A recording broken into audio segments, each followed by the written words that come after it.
Praise the Lord. ஆண்டவராகிய இயேசு கிறிஸ்து நாமத்தினாலே உங்கள் ஒருவரையும் வாழ்த்துகிறேன். இந்த காலை வேளையில கூட அன்போடு கூட வரவேற்கிறேன். புதிய நாளைக்கான கர்த்தர் கிருபை செய்திருக்கிறாரு. அவருடைய கிருபைகள் அளவிட முடியாததா இருக்கிறது. நம்மை தினம்தோறும் அவர் நடத்துகிறார். நம்மேல் அன்பு வைத்திருக்கிறார். ஒவ்வொரு நாளும் அவரே நமக்கு வழியும் சத்தியமும் ஜீவனுமாயிருக்கிறார். சோர்ந்து போன நிலைமையில எல்லாம் இருக்கும் பொழுது சோர்ந்து போனவனுக்கு பலத்தை கொடுத்து, சத்துவம் இல்லாத நிலைமையை உணரும் பொழுது சத்துவத்தை பெருக பண்ணி நம்மளை எழும்ப செய்கிறார், நம்மளை ஓட செய்கிறார். நம்முடைய கால்களை மான்களின் கால்களைப் போல மாற்றுகிற தேவன், காண்டாமிருகத்துக்கு ஒத்த பலனை நமக்கு தருகிற தேவன், இந்த உலகத்துக்குள்ளே அவருக்கு சாட்சியாக வாழ்வதற்கான அத்தனை கிருபையும் நமக்கு கொடுத்து, வல்லமையை கொடுத்து நம்மை இயக்குகிறார். அவரை சார்ந்து வாழுகிற ஒருவர் கூட இந்த உலகத்தில் விற்கப்பட்டு போவது இல்லை. இந்த புரிதலோடு கூட நாம் தேவனை நோக்கி பார்ப்போம். அவருக்கு நன்றி செலுத்தி இந்த நாளையும் நாம் துவங்குவோம். பரலோக பிதாவே, இந்த காலை வேளைக்காய் நன்றி செலுத்துகிறோம். ஆராய்ந்து முடியாத பெரிய காரியங்களையும் எண்ணி முடியாத அதிசயங்களையும் செய்கிற தேவனே, நீர் சகலத்தையும் செய்ய வல்லவர். நீர் செய்ய நினைத்தது ஒன்றும் தடைபடாது என்பதை அறிந்திருக்கிறோம். ஆமாண்டவரே, வனாந்திரத்திலே வழியும் அவாந்திர வெளியிலே ஆறுகளையும் உண்டாக்குகிற தேவன் நீர். இன்றைக்கு எங்க எல்லாரையும் ஆண்டவரே இணைத்து ஜெபிக்க வைத்துக் கொண்டிருக்கிறீரே, நன்றி செலுத்துகிறோம்.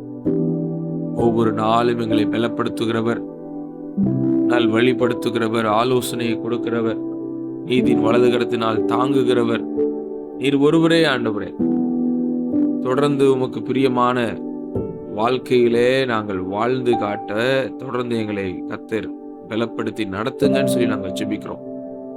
உமது கோலும் உமது தடியும் எங்களை தேற்றட்டும். ஜீவனுள்ள நாளெல்லாம் நன்மையும் கிருபையும் எங்களை தொடரட்டும்.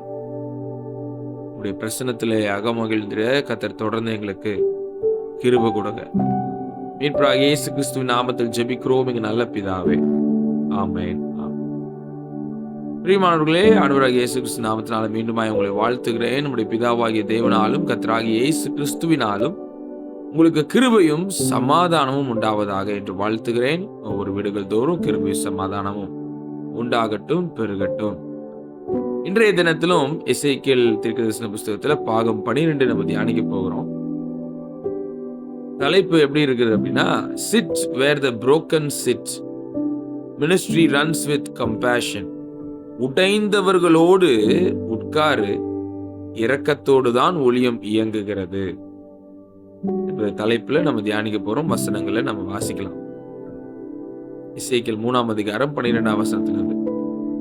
அப்பொழுது ஆவி என்னை உயர எடுத்துக்கொண்டது, கர்த்தருடைய ஸ்தானத்திலிருந்து விளங்கிய அவருடைய மகிமைக்கு ஸ்தோத்திரம் உண்டாவதாக என்று எனக்கு பின்னாக கூப்பிட்ட மகா சத்தத்தின் இரைச்சலை கேட்டேன். ஒன்றோடொன்று இணைந்திருக்கிற ஜீவன்களுடைய செட்டைகளின் இரைச்சலையும் அதற்கெதிரே ஓடிய சக்கரங்களின் இரைச்சலையும் மகா சத்தத்தின் இரைச்சலையும் கேட்டேன். ஆவி என்னை உயர எடுத்துக்கொண்டது, நான் என் ஆவியின் உக்கிரத்தினாலே மனங்கசந்து போனேன். ஆனாலும் கர்த்தருடைய கரம் என்மேல் பலமாக இருந்தது.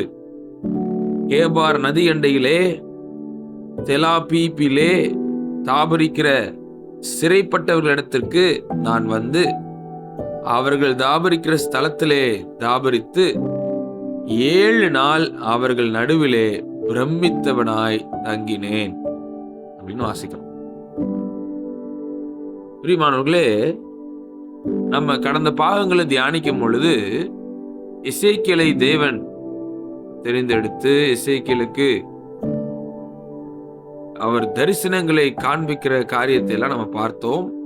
கர்த்தருடைய மகிமையை கண்ட இந்த செயலெல்லாம் பார்க்கிறோம். ஆவியானவர் தான் இந்த காரியத்திற்காக பலத்தை கொடுத்து எழுப்புகிறார் என்பதையும் நாம் பார்த்து கொண்டு வருகிறோம். இன்றைக்கும் என்னை உயர எடுத்துக்கொண்டதுங்கிற வார்த்தைகள், மறுபடியும் ஆவி என்னை உயர எடுத்துக்கொண்டது அப்படின்னு மறுபடியும் வர்ற வசனத்துல வருகிற வார்த்தைகள் முதல் எடுத்தோடனே நமக்கு ஒரு உண்மையை என்ன காட்டுகிறது என்றால், பலத்தினாலும் அல்ல, பராக்கிரமத்தினாலும் அல்ல, அவருடைய ஆவியினாலே எல்லாம் ஆகும் என்பதை காலை வேளையிலே உறுதியாய் உங்கள் மனதிலே விதைக்கும்படி கர்த்தர் சொல்லுகிறார். நீங்க எந்த பலத்தையும் நம்பிட்டு இருக்க வேண்டாம், எந்த மனிதனுடைய பராக்கிரமத்தையும் நம்பிட்டு இருக்க வேண்டாம். ஆவியானவர் உங்களுக்கு துணை நிற்கிறார்னா, ஆவியானவரே அதை உங்களுக்கு செய்து முடிக்க வல்லவரா இருக்கிறார். எசேக்கியேலுக்கு ஆவியானவர் தான் உதவி செய்து கொண்டிருக்கிறார், அவரை பலப்படுத்தி கொண்டிருக்கிறார் என்பதை பார்க்கிறோம். கர்த்தருடைய கரம் என்கிற வார்த்தை கூட ஆவியானவருக்கு அடையாளம் என்பதை நம்ம இதுக்கு முன்பாக சபையிலேயே நம்ம தியானித்திருக்கிறோம். கர்த்தருடைய விரல், கர்த்தருடைய கரம் அப்படிங்கிறதெல்லாம் பரிசுத்த ஆவியானவரை குறிக்கிற வார்த்தைகளாக இருக்கிறது. அப்போ அதோடு கூட இந்த வசனங்கள் பாருங்க, கர்த்தருடைய ஸ்தானத்திலிருந்து விளங்கி அவருடைய மகிமைக்கு ஸ்தோத்திரம் உண்டாவதாக என்று எனக்கு பின்னாக கூப்பிட்ட மகா சத்தத்தின் இரைச்சலை கேட்டேன் அப்படின்னு வசனத்துல வாசிச்சோம். இந்த இரைச்சலை கேட்டேன், இரைச்சலை கேட்டேன்னு இரைச்சல் நிறைய வார்த்தைகள் வந்துச்சு பாத்தீங்களா இன்னைக்கு வசனத்துல. இரைச்சலுங்கிறது என்னது?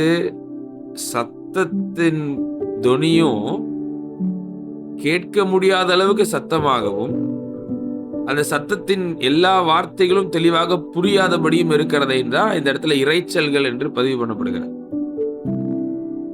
எல்லா விஷயத்தையும் எசேக்கியேலால புரிந்து கொள்ள முடியல. ஆனா எல்லாரும் தேவனை உயர்த்தி கொண்டிருக்கிறார்கள் மட்டும் புரியுது. அதனாலதான் முதல்ல மகா சத்தத்தின் இரைச்சல்ங்கிற காரியத்தில் கர்த்தருடைய ஸ்தானத்திலிருந்து விளங்கி அவருடைய மகிமைக்கு ஸ்தோத்திரம் உண்டாவதாக. அப்போ ஆவியானவர் தான் நம்மளை பலப்படுத்துறாருங்கிறது நல்லா புரிந்து கொள்றது ஏற்ப பரலோகத்தில் இருக்கிறவங்க அத்தனை பேரும் நன்றி உள்ளவங்களா இருக்கிறாங்க அப்படிங்கறத பார்க்க முடியும்.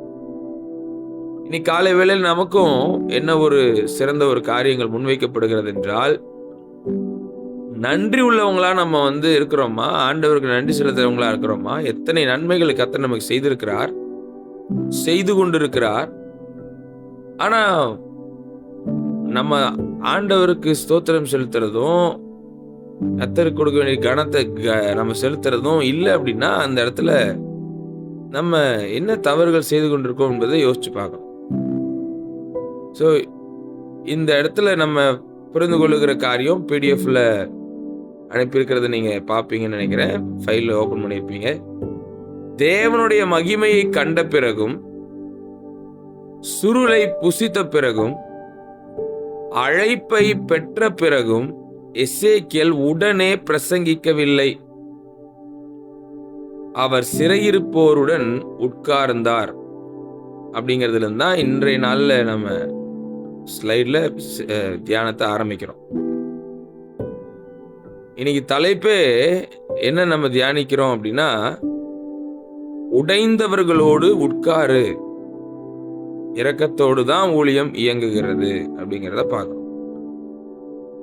அவர் சிறையிருப்போருடன் உட்கார்ந்தார் அப்படிங்கிற வார்த்தை, இதை நல்லா கவனிச்சு பார்க்கணும். நம்ம தேவனுடைய மகிமையை பார்த்துட்டாரு, அவருக்கு என்ன வார்த்தை என்கிற சுருள் கொடுக்கப்பட்டு அதையும் புசிச்சிட்டாரு. எங்க போகணும், என்ன பண்ணணுங்கிற அழைப்பை பெற்றுக்கொண்டாரு.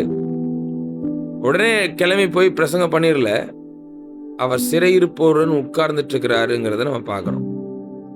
இது எதற்கு அடையாளமா இருக்குது? அவர்களுடைய வேதனையை பகிர்ந்து கொண்டார்.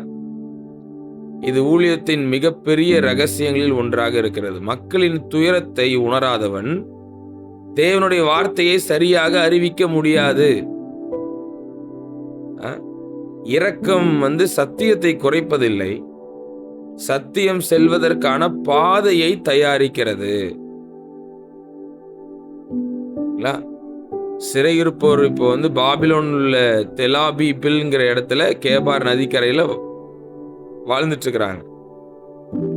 அவங்க எதெல்லாம் இழந்துட்டு இங்க இப்படி உட்காந்துட்டு இருக்கிறாங்க. அவங்களுடைய தாய் நாடை இழந்திருக்கிறாங்க, அவங்க ஆராதிக்கிறதுக்காக போகிற ஆலயத்தை இழந்துட்டாங்க, அவங்க தேச அடையாளமே இல்லாம போயிட்டாங்க, அடிமைகளாக இருக்கிறாங்க, குடும்ப உறவுகளை இழந்திருக்கிறாங்க. ஏன்னா எங்கெங்கேயோ அடிமைகள் விற்கப்பட்டாங்க, குடும்ப உறவுகள் இல்லை. இப்போ அவங்க எல்லாருமே ஒரு ஆழ்ந்த துயரத்துல இருக்கிறாங்க. அவங்க தவறு செய்தது உண்மை, அவங்க பாவம் செய்தது உண்மை. ஆனா அதன் விளைவாக இப்பொழுது எல்லாருமே பயங்கரமான ஒரு வேதனையிலும் துயரத்திலும் இருக்கிறாங்க. அவங்க கிட்ட போய் சொல்லப்படுகிற வார்த்தைகள், அனுப்பப்படுகிற வார்த்தைகள் எல்லாமே சத்தியமான வார்த்தைகள். ஆனா சத்திய வார்த்தைகள் போதிக்கப்படுவதற்கு கூட இரக்கம் காண்பிக்கப்படுகிறதா இருக்குதுங்கிறத நம்ம பார்க்கிறோம். ஏன்னா 7 நாட்கள் அமைதியா இருப்பது என்பது பழைய ஏற்பாட்டுல துக்கம் கொண்டாடுற நாட்கள், இல்லைன்னா சிந்தனையின் காலமாக காணப்படுகிறது. எசேக்கியேலும் இங்க முதல்ல அவர்களோடு துயரத்தை பகிர்ந்து கொள்ளுகிறார். பிறகுதான் தேவனுடைய வார்த்தை அவர் அறிவித்தாருங்கிறத நம்ம புரிந்து கொள்ளணும். இதுல என்ன ஒரு முக்கியமான செய்தி இருக்குது அப்படின்னா, தேவனுடைய ஊழியக்காரன் சத்தியத்தை மட்டுமல்ல, கிறிஸ்துவின் கிருபையையும் வெளிப்படுத்த வேண்டும். கிருபை இல்லாத சத்தியம் கடினமாகிவிடும், சத்தியம் இல்லாத கிருபை பலவீனமாகிவிடும். அதனாலதான் இயேசுவில் கிருபையும் சத்தியமும் ஒன்றாயின. எசேக்கியேல் இந்த சமநிலையை நமக்கு கற்றுக் கொடுக்கிறாரு. கிருபைதான் சத்தியம்.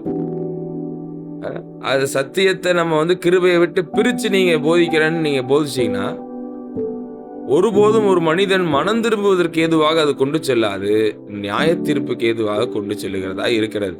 அதுதான் நியாயப்பிரமாண காலத்தில் நடந்தது. இயேசு கிறிஸ்து மூலமா என்ன உண்டாயினன்னு வாசிக்கிறோம். கிருபையும் சத்தியமும் இயேசு கிறிஸ்து மூலமாய் உண்டாயின. அப்ப இன்னைக்கு சத்தியத்தை எடுத்து சொல்லுகிறவர்கள் கிருபை பொருந்தினதாக அதை சொல்ல வேண்டும். தேவன் எவ்வளவு கிருபை உள்ளவர், நீ போய்கொண்டிருக்கிற பாதை சரியல்ல, ஆனாலும் அவர் உன்னை நல்வழிப்படுத்தவே இந்த வார்த்தையை கொண்டு வந்திருக்கிறார். அவருடைய அன்பின் ஊற்றுகளிலிருந்து இந்த வார்த்தை வந்திருக்கிறது. அவர் இன்றைக்கும் உன்னை மன்னிப்பதற்கு கிருபை நிறைந்தவராக, தயை பெருத்தவராக இருக்கிறார். அதை உணர்ந்து கொள்ளுங்கள். அதுதான் சரியான ஒரு மனம் திரும்புதலுக்கான வார்த்தை. ஆனா அப்படி இல்லாம நீ என்ன ஆக போறப்பார், அழிஞ்சு போக போறப்பார், இதோட காணாம போக போறப்பார் அப்படின்னு சொல்லி அவங்கள பயமுறுத்தி மனம் திரும்ப வைக்கிறது மனம் திரும்புதல் அல்ல. அது பயத்துக்காக ஒரு தற்காலிகமான ஒரு மாற்றமா தான் இருக்கும். சரி, இன்னைக்கு இந்த வசனங்கள்ல இருந்து நம்ம தியானிக்க போற முக்கியமான பாடங்கள் 5 lessons from Ezekiel's 7 days. 7 நாட்கள் உட்கார்ந்தாரா? அந்த 7 நாட்கள் அவர் போய் உட்கார்ந்த அந்த சம்பவத்திலிருந்து என்ன பாடங்கள் இருக்குது? எசேக்கியேலின் 7 நாட்களிலிருந்து 5 வாழ்க்கை பாடங்களை தியானிக்க போறோம். Number 1, God calls us to be present before we speak. பேசுவதற்கு முன் உடன் இருக்க கற்றுக்கொள். ஒருத்தவங்களை பத்தி கேள்விப்பட்ட உடனே நீங்க வாயை திறந்து தயவு செய்து பேசாதீங்க. முதல்ல அவங்க கூட போய் முதல்ல உட்காருங்க. அவங்க சூழ்நிலையை முதல்ல அண்டர்ஸ்டாண்ட் பண்ணுங்க. அவங்க எப்படி இருக்கிறாங்க, அவங்க என்ன காரியங்களை அவங்க கடந்து வந்து கொண்டிருக்கிறாங்க, அவங்க வார்த்தைகளை கேளுங்க. அவங்களுடைய இடத்துல முதல்ல உட்காருங்க. அதோடைய அர்த்தம் என்னது? நம்மளுடைய இடத்துல நின்று அவங்கள பார்த்துக்கிட்டு இருப்போம். நமக்கு ஒரு பார்வை கிடைச்சிட்டு இருக்கும். நம்ம இடத்துல இருந்து ஒருவரை பார்க்கும் பொழுது அவங்க நல்லா தானே இருக்கிறாங்க, அவங்களுக்கு என்ன குறை, அவங்களுக்கு ஏன் இப்படி பண்ண முடியாது, பண்ணட்டும், இதை செய்யட்டும், ஓடட்டும் அப்படின்னு பார்த்துட்டு இருப்பாங்க. அப்படிப்பட்ட பார்வையில இருந்துட்டு நீ சத்தியத்தை அவங்களுக்கு சொல்ல முடியாது. அது அறகுறை சத்தியமா இருக்கும். அதனாலதான் இயேசு கிறிஸ்துவானவர் எங்கேயோ இருந்து வார்த்தையை அனுப்பவில்லை. அவர் நம்மிடத்திலே வந்து, வார்த்தையாம் தேவன் மாம்சமாகி வந்து அவர் எல்லாவற்றையும் செய்தார். அதற்கு அர்த்தம் அவருக்கு நம்மை பற்றி அனைத்தையும் புரிந்திருக்கிறதை நாமும் புரிந்து கொள்வதற்காக. இதுக்கு ஒரு எடுத்துக்காட்டு யோபுடைய புஸ்தகத்துல 2ஆம் அதிகாரம் 13ஆம் வசனத்துல, இந்த யோபு இடத்துல பின்னாடி நாட்கள்ல புரியாம பேசிக்கிட்டு இருந்த அந்த நண்பர்கள் முதல்ல புரிந்து கொள்ளணுங்கிறதுக்காக என்ன பண்ணாங்களாம், அவன் துக்கம் மகா கொடிய துக்கம் என்று கண்டு ஒருவரும் அவனோடு ஒரு வார்த்தையும் பேசாமல் இரவு பகல் 7 நாள் அவனோடு கூட தரையிலே உட்கார்ந்திருந்தார்கள். யோபுடைய நிலைமைய வந்து கூட உட்கார்ந்து புரிந்து கொள்றாங்க. இன்னைக்கு அடுத்தவங்களை பத்தி நம்ம நிறைய பேசிடுவோம் பாருங்க. அவங்களுக்கு இப்படி நடந்துருச்சு அப்படின்னு கேள்விப்பட்ட உடனே, ஆமா அவங்களுக்குலாம் இப்படிதான் நடக்கணும், கரெக்டு தான், நல்லா வேணும், இதுக்கு மேலேயும் அவங்களுக்கு நடக்கணும் அப்படிங்கிற மாதிரிலாம் பேசுவாங்க. இல்ல, முதல்ல அவங்கள பத்தி புரிஞ்சுக்கிட்டு அவங்கள பத்தி இன்னும் அறிந்து கொள்வதற்கு முதல்ல அவங்க கூட நீங்க முதல்ல உட்காரணும். பேசுவதற்கு முன்பாக உடன் இருக்க முதல்ல கற்றுக்கொள்ளுங்க, அப்புறம் பேசலாம். சில நேரங்கள்ல பேசாம அருகில இருப்பதே மிகப்பெரிய ஊழியம் நமக்கு. சிலர்லாம் பேசியே கொன்றுவாங்க. ஏதோ அட்வைஸ் பண்றேன், நான் சரியான புத்திமதி தான் சொல்றேன்னு சொல்லிட்டு எதையோ சொல்லி குழப்பி விட்டுருவாங்க. அப்படி இல்லை. சில நேரங்கள்ல சிலர் தங்களுடைய வருத்தங்களையும் தங்களுடைய பாரங்களையும் சொல்றாங்கன்னா, அமைதியா நீங்க கேட்டுட்டீங்கனாலே அவங்க சொல்லி முடிச்சுட்டு நார்மல் ஆயிருவாங்க. ஆனா அப்படி நார்மல் ஆகிறது கூடாம திருப்பி நம்ம பாட்டுன்னு உடனே பேச ஆரம்பிக்கிறதே பல நேரத்துல அந்த பிரச்சனைகள் இன்னும் தொடர்ந்து கொண்டிருப்பதற்கு காரணமாக இருக்கிறது. So number 1, God calls us to be present before we speak. பேசுவதற்கு முன் உடன் இருக்க கற்றுக்கொள். இது முதல் பாடம். இரண்டாவது, compassion opens hearts. இரக்கம் இருதயங்களை திறக்கிறது. மத்தேயு 9:36 அவர் திரளான ஜனங்களை கண்ட பொழுது அவர்கள் மேல் மனதுருகி அப்படின்னு வாசிக்கிறோம். இந்த மனதுருக்கம் இருக்கு பாருங்க. மனதுருக்கம் நமக்கு எல்லார்கிட்டயுமே இருக்கணுங்கிறது தேவன் விரும்புறார். ஒருவருடைய சூழ்நிலையை பார்க்கும் போது மனதுருகிற காரியம், இரக்கம் காட்டப்படுகிற காரியம். இரக்கம் இருந்துச்சுன்னா நம்ம அந்த இருதயம் திறக்கப்படுது பாருங்க. இரக்கம் இல்லாத வார்த்தைகள் நீங்க என்ன பேசுனீங்கனாலும் அது காதுல தான் விழுகும். ஆனா நீங்க இரக்கமுள்ள வார்த்தைகளை சொன்னீங்கன்னா அது இருதயத்துல விழுகிறதா இருக்கிறது. இன்னைக்கு ஒவ்வொரு மனிதனுக்கும் இரக்க குணம் இருக்க வேண்டும். அடுத்தவன் அந்த இரக்கத்தை பெற்றுக்கொள்ளவும் வேண்டும். இப்படிப்பட்ட அனுபவங்கள், காரியங்கள் கர்த்தர் நம்மிடத்திலே இன்னைக்கு பாடமாக கற்றுக் கொடுக்கிறார். மூன்றாவது, feel the burden without losing hope. பாரத்தை உணர்ந்து கொள், நம்பிக்கையை இழக்காதே. எசேக்கியேல் அவர்களுடைய துக்கத்துல பங்கு கொண்டார். ஆனாலும் அவர் தேவனுடைய கண்ணோட்டத்தை இழக்கவில்லை. கிறிஸ்தவ கிருபை, அதாவது இரக்கம் என்பது விரக்தி அல்ல, அது மற்றொருவரின் வேதனைக்குள் நுழையும் நம்பிக்கையாக இருக்கிறது. ஒருத்தவங்க ரொம்ப புலம்ப ஆரம்பிச்சிட்டாங்க, வருத்தப்பட்டு இருக்கிறாங்க. உடனே நீங்க அதை கேட்கறதுங்கிறது முக்கியம், இரக்கத்தோட பதில் சொல்றதுங்கிறது அதுக்கப்புறம் முக்கியம். அதை தவிர்த்து விரக்தி அடைஞ்சிடக்கூடாது. எப்ப பாரு இதே தான், இவங்களுக்கு இப்படியே தான் இது பண்ணிட்டு இருப்பாங்க, இவங்கெல்லாம் மாறவே மாட்டாங்க, இவங்கெல்லாம் திருந்தவே மாட்டாங்கன்னு ஒரு விரக்தி அடைஞ்சிடக்கூடாது. அதே போல தேவனும் இவங்களெல்லாம் மாற்ற முடியாது, இவங்களை தேவனே மாற்ற மாட்டார், அந்த முடிவுக்கு நம்ம வரக்கூடாது. ஏன்னா கர்த்தர் எல்லாரையும் ரட்சிப்புக்குள்ள கொண்டு வருவதற்கு அவர் சித்தம் கொண்டவராக இருக்கிறார். ஒருவரும் கெட்டு போவதற்குடைய சித்தம் அல்ல, அவருடைய விருப்பம் அதுதான். நம்ம அந்த நம்பிக்கையை இழந்து போகாம நம்ம அந்த வார்த்தையை சுமந்து கொண்டு போகிறவங்களா இருக்கிறோம். அடுத்தவங்களுக்கு அவங்க சரியாய் திருந்துவதற்கு ஏதுவாக அவங்க பாரத்தை உணர்ந்து கொள்ளணும். நம்மளும் நம்பிக்கை இழந்து பேசிடக்கூடாது. அவங்க கிட்ட என்ன பண்றதுங்க, வாழ்க்கையே இப்படித்தான், இப்படியே இருக்க வேண்டியதுதான், அப்படி பேசிடக்கூடாது. சிலர் கூட அவங்க கூட கொஞ்சம் பழகிட்டாங்க, அவங்க ரொம்ப வருத்தப்பட்டு இருக்காங்க, அதனால தான் நாங்களும் போய் கூட ஆறுதல் சொன்னோம். ஆறுதல் சொல்றோன்னு சொல்லுவாங்க. என்ன சொன்னீங்க ஆறுதலா?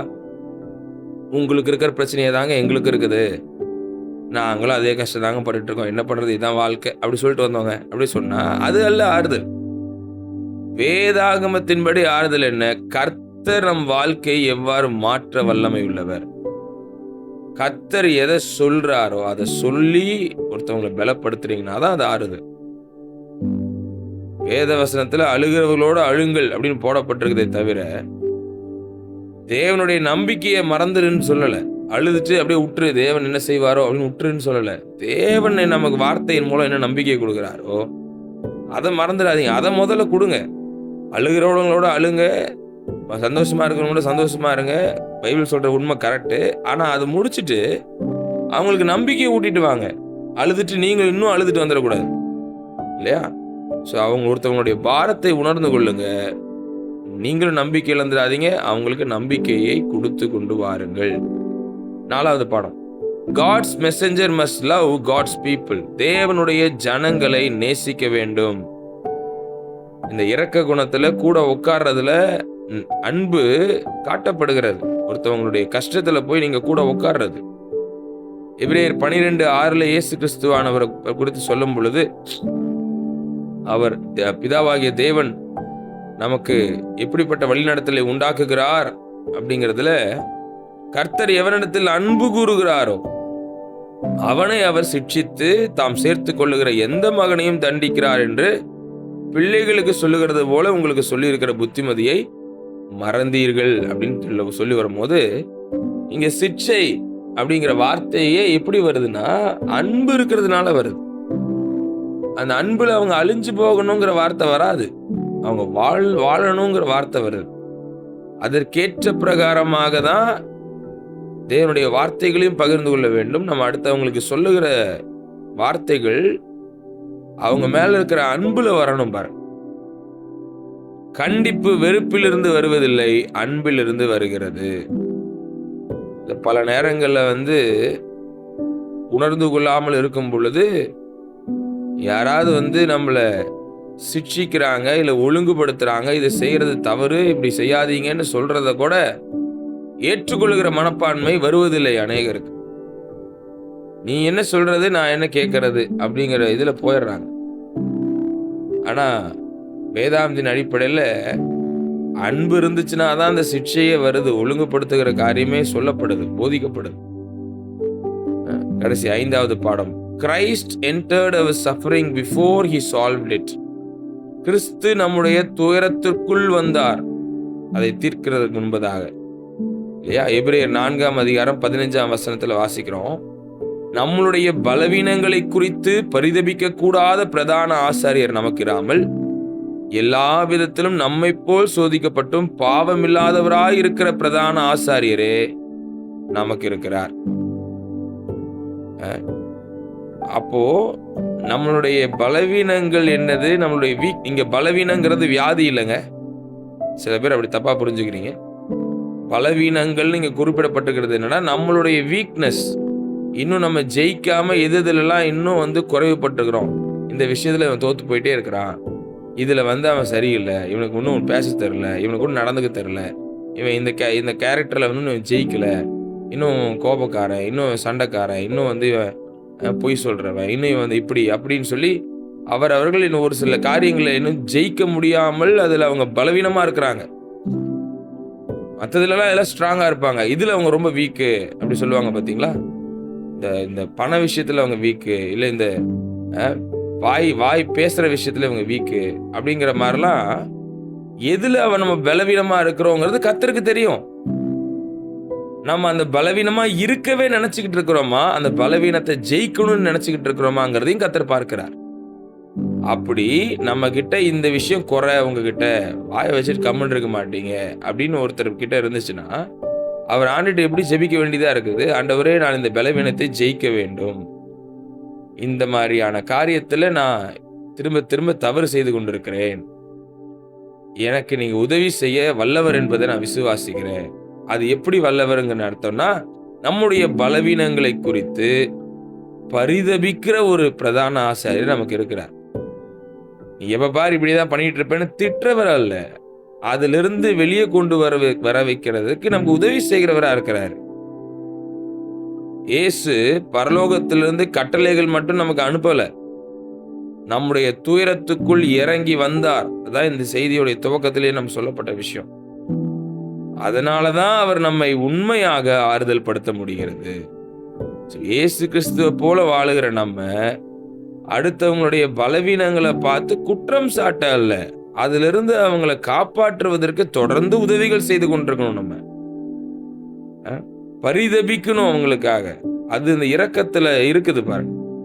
இன்னைக்கு தலைப்பே உடைந்தவர்களோட உட்காரு, கொஞ்சம் அவங்க கூட டைம் ஸ்பெண்ட் பண்ணு. ஏன் அப்படி இருக்கிறாங்க? அவங்கள ரெடி பண்ணிடலாம். அதுக்கு உங்ககிட்ட இந்த இரக்க குணம் இருக்கணும், அது வெளி வரணும். அதுக்கு கர்த்தர் உதவி செய்றாரு. இன்னைக்கு 7 நாள் கூட உட்கார்ந்து இருந்தாங்கன்னா யோசிச்சு பாருங்க. எசேக்கியேல் பிரமித்து போய் உட்கார்ந்துட்டாரு. இவங்க கிட்ட இப்படி பேச சொல்லி இப்படி ஒரு வார்த்தையை தேவன் கொடுத்திருக்கிறார். அதனாலதான் மனம் கசந்து அப்படிங்கிற வார்த்தையெல்லாம் போடப்பட்டதை நம்ம வாசிச்சோம். நான் பேச வேண்டிய வார்த்தைகள் பயங்கரமா இருக்குது, கேட்டாலும் சரி கேளாவிட்டாலும் சரி பேசு அப்படின்னு ஆண்டவர் சொன்னாரு. பட் ஆனா ஜனங்களை இப்போ கஷ்டப்படுறத பார்க்கும்போது ரொம்ப வலி வேதனையோட எனக்கு இருக்குதே அப்படின்னு 7 நாள் அவங்க கூட போய் பேசாம உட்கார்ந்துகிட்டு இருக்கிறார்.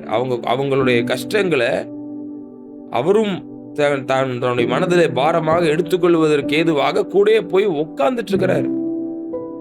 அதுக்கப்புறம் தான் பேச ஆரம்பிக்க போறார். முதல்ல அவங்கள பத்தி எல்லாம் தெளிவா உள்ள வாங்கிக்கிட்டு அதுக்கப்புறம் தான் பேசவே போறார்.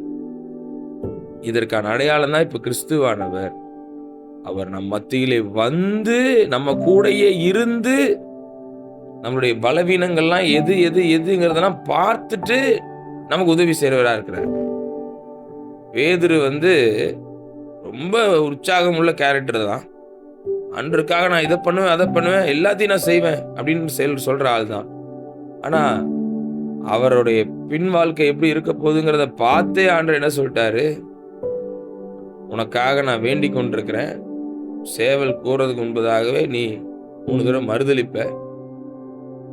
நான் அப்படிலாம் பண்ண மாட்டேன், நான் உங்களுக்காக உயிரே கொடுப்பேன். இல்ல நீ பண்ணுவ, நான் உனக்காக ஜெபம் பண்ணியிருக்கிறேன், நீ குணப்பட்ட பின்பு உன்னுடைய சகோதரர்களையும் ஸ்திரப்படுத்துன்னு சொல்றாருன்னா, நம்மளுடைய பலவீனங்கள் எதுன்னு அவருக்கு நல்லா தெரியும். எதுல நம்ம விழுகிறோம், எது நம்ம தப்பு பண்றோம் எல்லாம் அவருக்கு தெரிகிறது. அவர் என்ன பண்றாரு, அதுல நம்மள அதோட அவர் சபிச்சர்ல இல்ல தண்டிச்சர்ல, மாறாக அவர் நம்மளை தொடர்ந்து சிக்ஷித்து நமக்கு உதவி செய்கிறார், ஒழுங்குபடுத்துறார். அது தப்பு, இப்படி பண்ணக்கூடாது, அதுக்காக நான் ஜெபம் பண்ணிட்டு இருக்கிறேன், நீ ஜெயிக்கணும், உனக்கு உதவிகள் கொடுக்கப்படும், நீ இன்னும் உறுதியா பிடிச்சுக்கோ அப்படின்னு சொல்லி ஆண்டவர் நம்மளுக்கு நல்ல ஒரு சப்போர்ட் பண்றாரு பாருங்க. ஒரு ஹாஸ்பிட்டலுக்கு போறீங்க, ஒரு நல்ல மருத்துவர் முதல்ல நோயாளியின் நிலையை கவனமா பார்க்கணும் பாருங்க. போன உடனே அவர் என்ன நோயாளி என்ன சொல்றாரு, அவருடைய உடல்ல என்ன இருக்குதுன்னு செக் பண்ணாமையே மருந்து கொடுக்குற டாக்டர்ஸ் எல்லாம் இன்னைக்கு உருவாயிட்டாங்க. ஆனா நல்ல மருத்துவர்கள் இன்னைக்கு இருக்கிறாங்க. என்னது, முதல்ல போனோம்னா அவங்க கண்டிஷன் என்னங்கிறத கொஞ்சம் டைம் எடுத்தே பார்த்து நிதானமா அவங்கள டயக்னோஸ் பண்ணி அதற்கு பிறகு மருந்துகளை எழுதி கொடுப்பாங்க. அது போல தேவ ஊழியக்காரங்களும் முதல்ல கேட்கவும் உணரவும் ஜெபிக்கவும் கற்றுக்கொள்ள வேண்டும். அதற்கப்புறம் தான் சத்தியத்தை அவங்களுக்கு என்ன சொல்லணுங்கிறத சொல்றது. முதல்ல அவங்க சூழ்நிலையே என்னன்னு நீங்க அப்சர்வ் பண்ணிக்காம நீங்க உடனே எடுத்து வசனத்துல இருந்து இதே ஒன்று சொல்றதுல பிரயோஜனம் இல்லை. ஏன்னா முதல்ல அவங்களுக்கு தேவை கம்பேஷன். அவங்களுக்கு இடத்த நீங்க நிச்சயமா நீங்க இரக்கம் காட்டணும், அவங்க நிலையை முதல்ல உணர்ந்து கொள்ளணும். இவைகள் எல்லாம் இன்னைக்கு நம்ம தியானித்துக் கொள்றோம். இன்னைக்கான தியான கேள்விகள் நம்மை பார்த்து என்ன என்றது கேட்டுக்கலாம். நான் பேசுவதற்கு முன் உண்மையாக கேட்கிறேனா? Before being a speaker, you have to be a good listener. நீ எடுத்து வாயை திறந்து பேசுறதுக்கு முதல்ல நீ கேட்கிறவனாரு. முதல்ல கேளு, என்ன சூழ்நிலையோ கேளு, என்ன விஷயமா பாரு. அடுத்தது, என் ஊழியத்தில் வேதாகம சத்தியத்தோடு கிறிஸ்துவின் கிருபையும் வெளிப்படுகிறதா?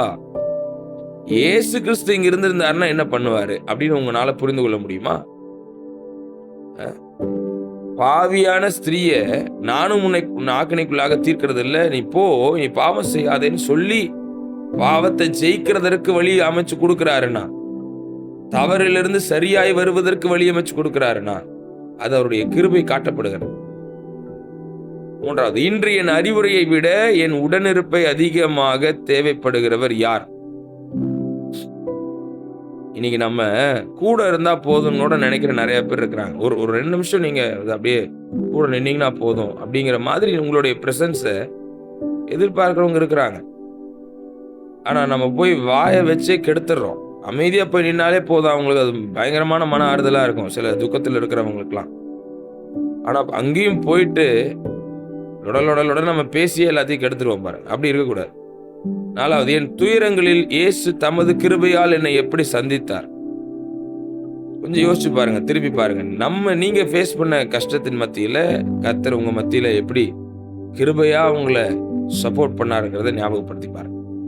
இந்த வாரம் ஒருவருடைய பாரத்தை நான் எந்த நடைமுறையான வழியில் சுமக்க முடியும் என்பதை யோசிங்க. கர்த்தர் உங்களை கொண்டு பயன்படுத்துகிற இடங்கள், நீங்க போகிற காரியங்கள் ஒவ்வொன்றிலும் கர்த்தருக்காக நீங்கள் வாழ்ந்திட, செயல்பட்டிட கர்த்தர் உங்களுக்கு கிருபை கொடுக்கிறவரா இருக்கிறாரு. நம்ம அடுத்தவர்களை தூக்கி எடுக்க வேண்டும், நல்வழிப்படுத்த வேண்டும், இரக்கம் காட்ட வேண்டும், அவர்களோடு உடன் இருக்க வேண்டும். அதற்கு பிறகு சத்தியத்தை கிருபை பொருந்தினதாக, கிருபை நிறைந்ததாக சொல்லி நல்வழிப்படுத்தி தேவனுக்கென்று ஒரு சேனையை நாம் உருவாக்குவோம். நாம் ஜெபிக்கலாம். பரலோக பிதாவே, இந்த காலை வேளைக்காய் நன்றி செலுத்துகிறோம். ஆண்டவரே, நீர் மாம்சமாகி வந்த பொழுது கிருபையும் சத்தியம் நிறைந்தவராய் எங்களுக்குள்ளே வாசம் பண்ணி எல்லா ஜனங்களும் மீட்கப்பட வேண்டும் என்பதற்காக நீர் ஊழியம் செய்தீர். உம்முடைய வசனங்கள் ஒவ்வொன்றிலும் மனம் திரும்புவதற்கு ஏதுவான வார்த்தைகள் இருந்தது. ராஜ்யத்தை சுதந்திரிப்பதற்கு ஏதுவான வார்த்தைகள் இருந்தது. சரியான திட்டங்களை எங்களுக்கு கொடுத்து எங்களை நீங்க வழிநடத்தி வரீங்க. ஒவ்வொன்றுக்காக நன்றி செலுத்துகிறோம். ஆண்டவரே, நீரே எங்களுக்கு சகாயம் செய்கிறவராக, உதவி செய்கிறவராக இருப்பதற்காய் நன்றி. எங்க மேல இரக்கம் வைப்பதற்காய் நன்றி. தயவு காட்டுவதற்காய் நன்றி. வழி அமைத்து கொடுப்பதற்காய் நன்றி. நாங்கள் தொடர்ந்து உமக்கு முன்பாக உண்மையாய் ஓட எங்களை அர்ப்பணிக்கிறோம். எங்களுடைய பலவீனமான காரியங்களுக்கு இடத்திலே நீர் அறிந்து பரிதாபம் கொண்டு இரக்கம் காண்பித்து எங்களுக்கு உதவி செய்ய வல்லவரா இருக்கிறீங்க. தொடர்ந்து உதவி செய்து எங்க எல்லாரையும் வழி நடத்துங்க. இன்றைய தினத்தில் இணைந்திருக்கிற ஒவ்வொரு கர்த்தர் ஞானத்தை, அறிவையும், புத்தியும் கொடுங்க. சாந்த குணத்தையும் மனத்தாழ்மையும் வளர்த்து கொடுங்க. நீடிய பொறுமையை கொடுங்க. உங்களுடைய அன்பை நாங்கள் எல்லாருக்கும் காட்டும்படி செய்யுங்க. எங்க சரீரம் ஆரோக்கியமா இருக்கும்படி செய்யுங்க. ஐஸ்வர்யம், கனமும் எங்களை வந்து சூழ்ந்து கொள்ளட்டும். இன்றைய தினத்தில் உமக்கு சாட்சியாக வாழ்ந்து நாங்கள் எதை செய்தாலும் உம்முடைய நாம மகிமைக்காகவே செய்து முடிக்க கர்த்தர் எங்களுக்கு கிருபை கொடுங்க. மீட்பராகிய இயேசு கிறிஸ்துவின் நாமத்தில் ஜெபிக்கிறோம் எங்க நல்ல பிதாவே. ஆமென், ஆமென். என் ஆத்துமாவே கர்த்தரை ஸ்தோத்திரி, என் முழுவதுமே அவருடைய பரிசுத்த நாமத்தை ஸ்தோத்திரி. என் ஆத்துமாவே கர்த்தரை ஸ்தோத்திரி, கர்த்தர் செய்த சகல உபகாரங்களையும் மறவாதே. ஆமென், ஆமென். கர்த்தராகிய இயேசு கிறிஸ்துவின் கிருபையும் பிதாவாகிய தேவனுடைய அன்பும் பரிசுத்த ஆவியானுடைய அந்யோன்ய ஐக்கியமும் நம் அனைவரோடும் கூட இப்பொழுதும் எப்பொழுதும் சதா காலம் இருப்பதாக. ஆமென். Praise the Lord. God bless you, brothers and sisters. கர்த்தர் உங்களை தொடர்ந்து ஆசீர்வதிப்பாராக. Praise Lord. Praise the Lord, ma. Praise Lord. Praise the Lord, sir. Praise the Lord, sir. Praise the Lord. Praise the Lord, uncle. Praise the Lord.